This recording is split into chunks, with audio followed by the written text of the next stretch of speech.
Joining us is Ambassador Michael Oren, former Israeli ambassador to the United States. Ambassador, thank you for being with us this morning. And just first, your reaction to this, no doubt, growing humanitarian crisis in Gaza. Well, good to be with you, Jose. Those are very sad pictures, very disturbing pictures. No human being can look at those pictures, I don't care what country you belong to, and not be disturbed by them.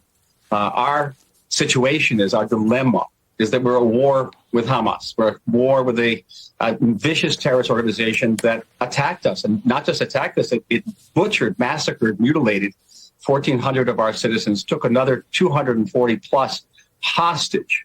And every single day since then has been bombarding Israel with thousands of rockets, including many of which, several of which has fallen in my neighborhood. We're actually in my bomb shelter right here. Don't let the books fool you. And the best we can do is tell the Palestinian civilian population to leave the battle area. And we know that Hamas has its headquarters beneath these hospitals. We also know that Hamas is actually preventing Palestinians from leaving the hospital areas, sometimes at gunpoint, because they want to use the civilians as human shields. And so, as disturbing these pictures are, and again, you cannot help but be really saddened by it, is you have to understand that these people are the victims of Hamas, not the victims of Israel. Israel has to defend itself. Israel has to restore its fundamental power of deterrence. It has to be able to let 300,000 of our homeless Israelis who have been moved out of their homes by this war return to those homes and not have the fear that they'll be attacked and massacred again by Hamas. We really have no choice. No, and I was just, listening to the doctor there at the hospital say that all the machinery is old. It's important to remember that Israel left Gaza in 2005. So all of the money and all of the support that Iran has been giving to Hamas clearly didn't go towards new hospital machine or even infrastructure. So, and I'd kind of like your thoughts on that as well in a couple of minutes, because, Iran has been funding Hamas. Iran has been funding Hezbollah. Iran has been all over the place with Houthis and so much more. And so what do you think, Ambassador, is the responsibility of Iran in all of this? Iran has immense responsibility for destabilizing the entire Middle East. Iran is the principal backer and owner of Hezbollah, which is a force that's about 15 times that of Hamas. They have about 150,000 rockets in their arsenal. They have a terrorist force that has been massacring Syrians for the last decade. They killed about 500,000 Syrians. Imagine, they're doing that to the Syrians. You can imagine what they're going to do to us. They back the Shiite militias in western Iraq. They have rockets. They back the Houthi rebels in Yemen. They have rockets. They fired these rockets at us. Some of them have fallen in Egypt. Some of them have been taken down by a USS destroyer, the Carney. Thank you, the Carney. Yes, Iran is dedicated to destroying the state of Israel, but it's also dedicated to taking over the Middle East. And we're the bulwark against that. And we're very appreciative of the United States now that has moved major naval assets, two carrier strike groups, to our region to serve as a deterrence to further Iranian aggression.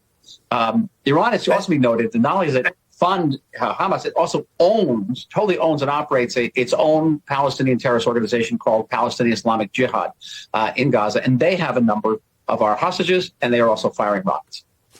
And so, Ambassador, with that reality, I'm just wondering, and there's calls for a ceasefire. I mean, just yesterday we had someone on from Doctors Without Borders who were saying that there is a ceasefire urgently needed in Gaza so that the folks that are in those hospitals, the 400 patients and the ones, the hundreds or thousands that are outside can go and maybe move from the north to the south without there being a continuing bombardment. And now with the possibility of ground forces coming in, that's going to be even more difficult. What do you say to those that increasingly are calling for a ceasefire during a war?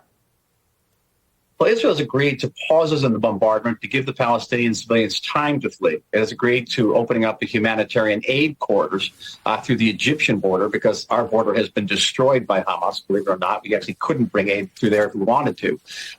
So that is going through. But a ceasefire is completely different from that. Ceasefire means that Hamas gets away with mass murder, which is precisely what Hamas wants. It means we can't restore our security to our own territory. These 300,000 Israelis who've been moved out of their homes can't go back. I think Israel becomes uninhabitable because we won't be able to defend this place. Every time an enemy attacks us, the international community is going to impose a ceasefire on us, and our enemy will understand that. They can attack us with impunity. They can destroy us. Israel will become uninhabitable. A ceasefire for us, and I'm not exaggerating, it means death. Yeah, and Ambassador, I think it always is important to remember why this is happening. And, you know, we want to talk about FDR. Let's talk about a date which will live in infamy. In infamy. And just like, on December 8th, 1941, no one said, well, the Japanese killed 3,000 Americans. They have American prisoners. Let's have a ceasefire. Yeah, and they were mostly the military that were killed there. Yeah. It's a difference. Or even on 9/11, 12th of September, 1901, didn't say have a ceasefire. True. Thank you very much. Thank you. Michael Oren, I appreciate your time. Appreciate it.